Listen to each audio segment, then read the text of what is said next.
तीसरा दिन है हमारे ब्लॉग का और हमारे पास अब तक 6 फ़ोन आ चुके हैं, 4 एआई 2 ट्रीटमेंट है। चलते हैं फटाफट से केस पर, दिखाते हैं आगे के केस और दिन भर हम कैसे काम करते हैं। आइए चलते हैं आगे के ब्लॉग में। आज सबसे पहले हम एक गाय की एआई करने के लिए पहुंचे, जहां पर हमने जाकर पशु मालिक को सबसे पहले गर्म और ठंडा पानी लाने के लिए कहा, क्योंकि गर्म और ठंडा पानी जब हम मंगवाते हैं तो उसमें हम सीमन को थौ करते हैं। थौ करने के लिए हमें एक टेम्परेचर चाहिए होता है जो अपने हिसाब से हम एडजस्ट करते हैं। पानी का टेम्परेचर एडजस्ट करने के बाद उसमें सीमन को थौ किया और मालिक को पेटी लगाने के लिए कहा, गाय को काबू करने के लिए कहा। इसके बाद हमारा ये छोटा भाई यहाँ पर एआई गन लोड कर रहा है, इसमें स्टार डाल रहा है। आज हमने इसको कहा कि आप एआई करो, हम जांचेंगे कि आप ठीक से एआई कर पा रहे हो या नहीं।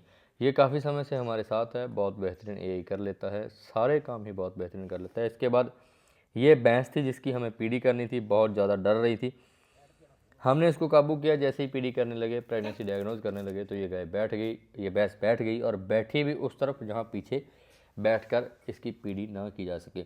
फिर हमने इसके पैर खुलवा दिए और खुले पैरों में ही इस भैंस की प्रेगनेंसी डायग्नोज की। इसके बाद हमें अगले घर पर जाना था, जहाँ पशु मालिक ने हमें बताया कि 10-20 मिनट में घर पर हूँ, जल्दी से आ जाओ। हमने फटाफट से अपनी बाइक को भगाया और उस तरफ जाने लगे। रास्ते में हमने बहुत अच्छे अच्छे कुदरती नज़ारे देखे, फसलें काटी जा रही थी, कुछ फसलें खड़ी थी, लोग खेतों में व्यस्त थे। बहुत अच्छा दृश्य था, प्रकृति का, ये नेचर का बहुत अच्छा दृश्य था। और इस दृश्य में एक ये ईंट भट्टा भी चलते हुए हमने देखा। थोड़ा अफसोस हुआ कि इतना प्रदूषण हो रहा है, लेकिन सब कुछ चलती दुनिया में होगा, हर एक चीज़ को रोक पाना मुश्किल है। लेकिन ये एक चिंता का विषय है कि इस तरह के बहुत सारे ईंट भट्टे हमारे इलाके में लग चुके हैं और हर रोज़ नया ईंट भट्टा लग रहा है, जिससे प्रदूषण हो रहा है। आने वाले समय में शायद इसका नुकसान होगा। इस तरह से मस्ती करते हुए फटाफट से अगले केस पर पहुंचने की कोशिश कर रहे हैं। और हमारा ये छोटा भाई जो वीडियो बनाता रहता है। हम वहां पर पहुंचे तो पशु मालिक कुट्टी कर रहे थे। तुरंत उनको बोला कि फटाफट से पानी ले आओ, सुबह का समय है, यही करने के बाद अगले घर पर जाना है, क्योंकि अक्सर हमें सुबह के टाइम बहुत ज़्यादा फ़ोन आते रहते हैं। इसके बाद ये एक गाय थी जिसके एक घुटने में, जॉइंट में दर्द था, इसके चोट लगी थी, ऐसा पशु मालिक का कहना था। तो हमने इसका डायग्नोज किया, इसका उपचार किया, जो भी इसके लिए दवाइयाँ थी वो पशु मालिक को बता दी। उसके बाद एक गाय थी जो पिछले काफ़ी समय से रिपीटर थी और बार बार इन्फेक्शन हो रहा था। हमने उस गाय के लिए ये एक अच्छी सी दवाई ली और उसके इंट्रायूट्राइन कर दी। ये वीडियो में हम आपको इसलिए दिखा रहे हैं कि अगर आपकी गाय में भी इस तरह की कोई प्रॉब्लम है तो ये दवाई आप उसमें डलवा सकते हैं, इसका बहुत अच्छा रिज़ल्ट मिलता है। ये गाय 2 से 3 बार रिपीट हो चुकी है और इन्फेक्शन जाने का नाम नहीं ले रहा। इसमें ख़ास तौर से इस तरह की आयु करने के बाद अच्छा रिज़ल्ट मिलता है, ख़ास तौर पे जब एंडोमेट्राइटिस का केस हो तब। अगले केस पर गए तो इस डॉग से थोड़ा डर लगा, क्योंकि इसके गले में जो रस्सा था बहुत मोटा था और ये खुला था।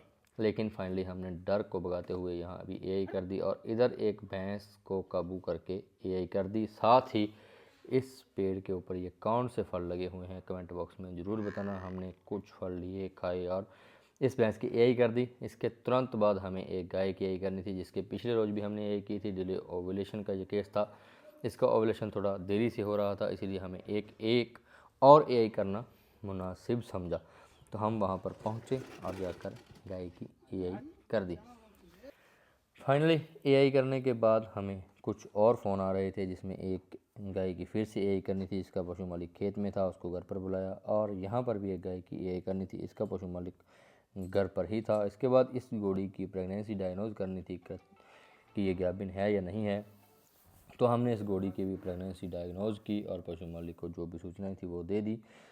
क्या थी, गाभिन थी या खाली थी, ये हम आपको कभी और वीडियो में बताएंगे। लेकिन फ़िलहाल हमने जो भी इसका जो रिज़ल्ट था वो पशु मालिक को बता दिया। बहुत ज़्यादा कोऑपरेट करने वाली घोड़ी थी, बहुत ज़्यादा ख़राब नहीं किया इसने, मस्ती नहीं की, बड़े आराम से इसने हमें प्रेगनेंसी डायग्नोज करने दिया।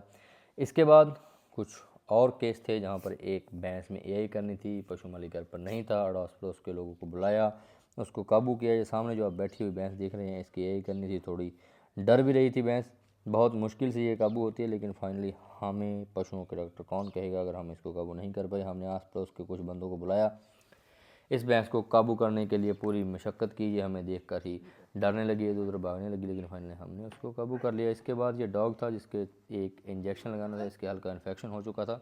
ये डॉग भी हमें देखकर पहचान चुका था कि पशुओं के डॉक्टर आ गए हैं, लेकिन फाइनली हमने इसे भी टीका लगा दिया, इसको भी दवाई दे दी। ये बहुत अच्छा कुदरती नज़ारा दिखाते हुए देखते हुए हम पहुंच चुके हैं भारत पाकिस्तान की सीमा के बिल्कुल पास, क्योंकि यहाँ पर भी एक छोटी पाडी के पैर में दिक्कत है, कुछ दिनों से लंगड़ा कर चल रही है, सही से नहीं चल रही, सूजन है। तो हमने जाकर अच्छी तरह से डायग्नोज किया, जो भी ट्रीटमेंट उसे करना था, जो भी इसको इलाज करना था, वो सामने बिल्कुल पाकिस्तान है और ये हमारा इंडिया है। इंडिया में हम अपने पशुओं को दवा दे रहे हैं।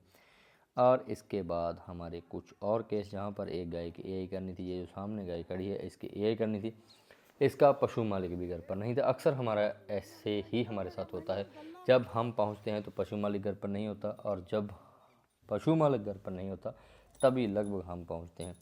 लगभग ये चीज़ों को आपस में जोड़ पाना काफ़ी मुश्किल रहता है, लेकिन फिर भी हम कई जगह तो वेट करते हैं, कई जगह हम अड़ोस पड़ोस के कुछ लोगों को लेकर यही करने की कोशिश करते हैं। ये गाय खड़ी नहीं हो पा रही थी, बड़ी मुश्किल से खड़ी हो रही थी, इसके लिए हमने दवाइयाँ दी। और इसके बाद कुछ केस थे जो थोड़ी दूरी पर थे, हमें ये डाउट था कि हमें अंधेरा हो जाएगा, इसलिए हम गाड़ी लेकर चले गए, बाइक घर पर रोक दी। यहाँ पर एक गाय के मेस्टाइटिस था, सैनला रोग था, हल्का दिक्कत थी, लेकिन हमने उसका उपचार करना ठीक समझा। इस घोड़ी के लिए कुछ दवाइयाँ लिखी, पशु मालिक के साथ कुछ बातें की, और इसके बाद हम लगभग शाम हो चुकी थी, इक्का दुक्का केस रह रहे थे। हमने फटाफट से वहाँ जाकर कुछ केस जो रह रहे थे वो किए, और यहाँ पर भगवान का नाम लेना शुरू हो चुका था। तो हमने भी आज का दिन इस तरह संपन्न किया, और अच्छी अच्छी वीडियो लेकर आने की कोशिश करेंगे। तब तक नमस्कार।